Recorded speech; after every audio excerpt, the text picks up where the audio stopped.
Journalistic integrity and a strong sense of ethics means the world to me when it comes to video game reviews. It's one of the reasons why I play games from start to finish to give you a complete review. Because of this, I feel it's my responsibility to mention that this review was made possible by Viz Media and developers Rose City Games. This review was not financially sponsored, however, a review copy has been provided by both parties. With that said, on with the review!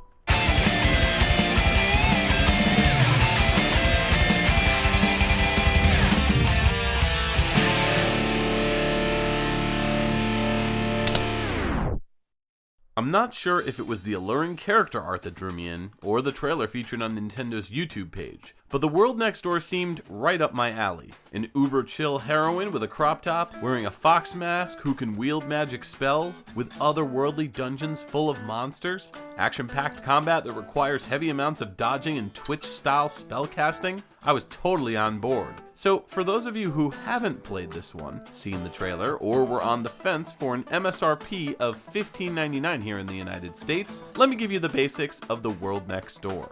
Released in 2019 by Viz Media, The World Next Door was developed by Rose City Games, who you might recognize as the creators of Cartoon Network Game Jam. Being unfamiliar with their work and seeing their relatively newish status as an indie developer, it certainly made me curious of what this team has to offer, and so their partnership with the manga conglomerates Viz Media is an interesting pairing to say the least. The World Next Door setting takes place entirely on an alternate dimension planet called Emerys. There we learn of a world full of human-like demons, monsters, and mythical creatures unlike anything on our planet. Think of it like a planet full of mutants from the X-Men. Sometimes through a random drawing, a human from Earth can temporarily visit Emerys for a day and see what it's like. The two planets do have modern-day forms of communication, which allows them to meet like-minded people and helps them keep in touch. This game shares the story of one such girl named Jun, who feels a bit like an outcast on Earth. She's been pen pals with an Emerys girl named Liza, and the two end up meeting one another when Jun wins the raffle to go visit Emerys. We begin to meet a colorful cast of characters, all in their mid to late teenage years. From Rainy, the worrywart, to Cerise, the bookworm, to my favorite character, the beer-guzzling, hard-rocking, tough-as-nails with a surprising heart of gold, Horace. There's a few more along the journey that you'll meet, but I don't want to spoil everything for you, so I'll hold off. But June and her newfound pals end up missing June's portal back to Earth, and now she's on a time crunch to find a way back home with the power of magic. Gameplay is broken up between explorative maps in the school area, which honestly feels more like a small slice of college. There's the sports area, the train which leads to magic shrines, the shopping area, and the portal spot.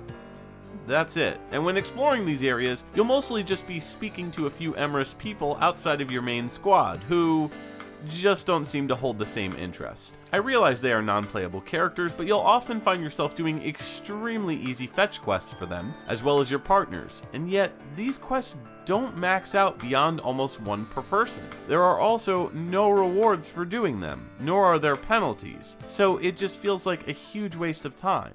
Exploring these areas feels barren. There's very little to interact with in this world aside from a few posters that have been hung up, bulletins, or English-speaking newscasters that Jun can listen to through a shop's window. None of these stores open for exploration, there's no items that can be purchased, there's no leveling up, and no additional weapons other than a magic sword that you find, which is a huge plot point in the game. And that is only used in a narrative perspective. Again, the key here is narrative first, gameplay second. And I think that's a shame because the combat here is really well crafted.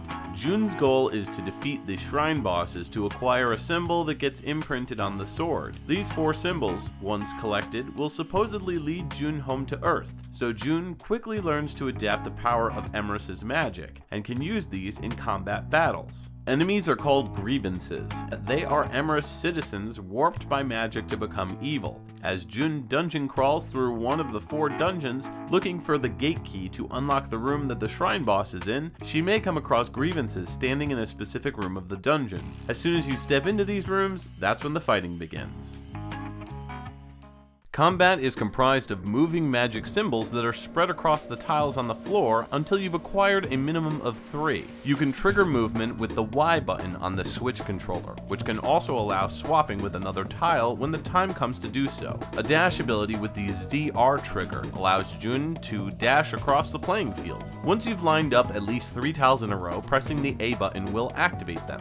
Green icons restore health, yellow is lightning that holds enemies in place in an electric field, magenta shoots a black hole bomb, red is fireballs, blue is presumably an ice slash, and so on. The white tiles coincide with whichever friends you decide to bring along with you into the shrine. Pausing the menu allows you to swap between friends in the contacts section, and their individual patterns are laid out here as well as their special moves. I thought this was a really intuitive battle mechanic addition. However, once I learned how to avoid enemies with the dash attack properly, the combat became fairly easy. Still not convinced it's an easier game? Well, there's always the option of not taking damage.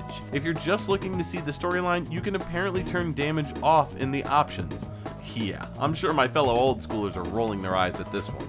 There's a handful of puzzles thrown in that felt like a fun change of pace, and you can even revisit the shrines with Horus later on to fight, but there's nothing really to explore anyways, and with no leveling up, it seems kinda pointless. I know I'm sounding a bit down on the game, but I guess after experiencing the combat and characters, I just wanted more of that. Even the narrative, which prides itself on being modernly hip in the millennial age, feels a bit off. There's a part where one character is kind of giving another character a hard time, and the rest of the players really lace into her for doing this, sticking up for the one attacked. But honestly, the dialogue regarding this moment felt like they were being super overly sensitive to what was said. Friends sometimes give each other a hard time, especially teenagers, but I felt like this was commentary on bullying. Perhaps I'm just more hardened than others, being bullied my whole life, but those who aren't into social commentary in their video games may have a problem with this one. Moments where a character is referred to as they instead of she or he, as well as mentioning a lesbian relationship, are certainly progressive values to have in your game, but these moments feel tacked on. In fact, that's kind of how the entire game is for me. There's a twist at the end that, while I didn't see them coming, still felt unresolved by the end of the game, along with a handful of characters having plot points brought up only to be abandoned or brushed off. For a narrative-led game, it needs work. The visual style kinda reminds me of a late 90s, early 2000s Nickelodeon show aimed at preteens. Overly neon colors mixed with hipster dress styles makes the characters stand out. I think visually speaking, the characters are unique enough, but the backgrounds just seem kinda bland and uninspired. I mean, how can you have a misty dungeon floor but not have candles flickering in the background? Some sections are very pretty, like traveling on the train to and from the shrines, but the town and school areas just lack any sort of imagination. For a dimension comprised of monsters, magic, and wonder, it's certainly lacking pizzazz. I think the soundtrack here works for what it is. Fight scenes have more ambitious battle music, and chit-chats between characters have this almost elementary school sounding piano tones that I really enjoyed. Nothing that really stands out, but my biggest gripe with the sound has to do with voice acting. They tried to make fake Emery words and phrases, but nothing they say actually lines up with what is being said in English. Hearing characters say "Rekusivo" every other minute when the dialogue doesn't match is very distracting. It kinda takes you out of the experience. Rekusivo! Rekusivo! Rekusivo! Rekusivo! I finished The World Next Door wanting so much more than what I got, which is sad because the ideas set forth, the progressive values that the characters have, and the music and combat were all really enjoyable. But the obnoxious and repetitive Emery voiceovers, flaky non-playable characters, lack of rewards for actions, and plot abandonment issues made this game really drop the ball at points. All of this wraps up in about a 5-hour experience. I'd personally say if you're looking for something very easy to play through that has a few laugh out loud moments, mostly thanks to Horus, check this one out when it goes on a super sale, but I wouldn't pay full price for it.